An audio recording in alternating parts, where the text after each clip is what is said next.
demande d'expression, Alexis Joly. Et puis, Laurent Berthet m'a semblé voir. Oui, merci, monsieur le maire. Écoutez, moi, je suis un petit peu embêté parce que j'ai du mal à comprendre réellement quel est l'intérêt local d'un tel vœu. Est-ce que vous demandez un moratoire au niveau des Chirolles? Est-ce que vous demandez un moratoire au niveau du territoire français? Et dans tous les cas, lorsque l'on lit cette délibération ou ce vœu, on ne sait plus, il n'apparaît nulle part, de manière la plus claire qu'il soit, l'intérêt du territoire échirolois dans toutes les demandes qui y sont faites et dans les motivations également. Parce que si nous aurions parlé par exemple d'antennes relais sur les écoles, sur les bâtiments publics, alors là oui effectivement nous aurions pu déjà nous abstenir sur cette délibération, mais également cela aurait justifié évidemment la présence d'un vœu qui pour le coup présenterait un intérêt local.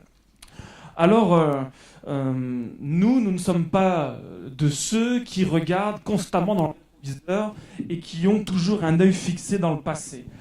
Peut-être effectivement que la 5G peut présenter à certains égards des problèmes de santé, des maladies, tout cela est encore un petit peu flou, l'horizon n'est pas dégagé. Je pense qu'au contraire, plutôt que de vouloir encore entretenir le retard que la France subit vis-à-vis des pays asiatiques, eh bien, peut-être que l'État français devrait investir davantage dans la recherche, effectivement, et dresser un bilan sur les potentiels dangers que cette nouvelle technologie présente.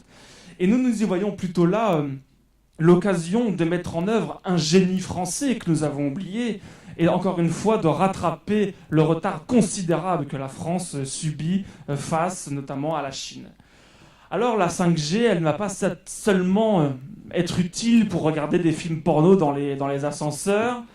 J'avoue que la vision rabougrie, encore une fois, de l'extrême gauche me dépasse, parce que la 5G, elle va permettre notamment la télémédecine, la téléchirurgie, la surveillance à distance, les territoires connectés, la sécurité publique, la maîtrise énergétique, le pilotage à distance, les automatisations et la liaison, évidemment, entre véhicules.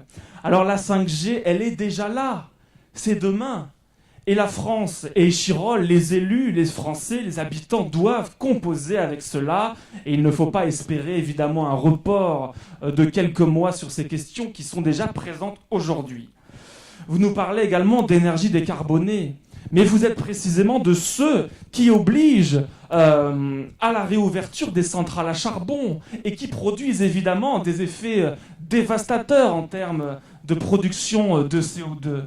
Et puis vous nous rabâchez sans arrêt des subventions, des politiques qui visent au développement sans fin du véhicule électrique et qui justement sont de ceux qui polluent et détruisent des vies entières, notamment en Afrique, et je parle évidemment lors de l'extrait de tous les métaux dont nous avons besoin pour fabriquer toutes ces batteries.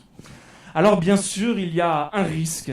Mais ce débat dépasse évidemment Échirolles et n'a aucun intérêt local, puisqu'encore une fois, vous ne faites apparaître de manière aucune le fait que des antennes puissent être posées sur des bâtiments publics ou même privés.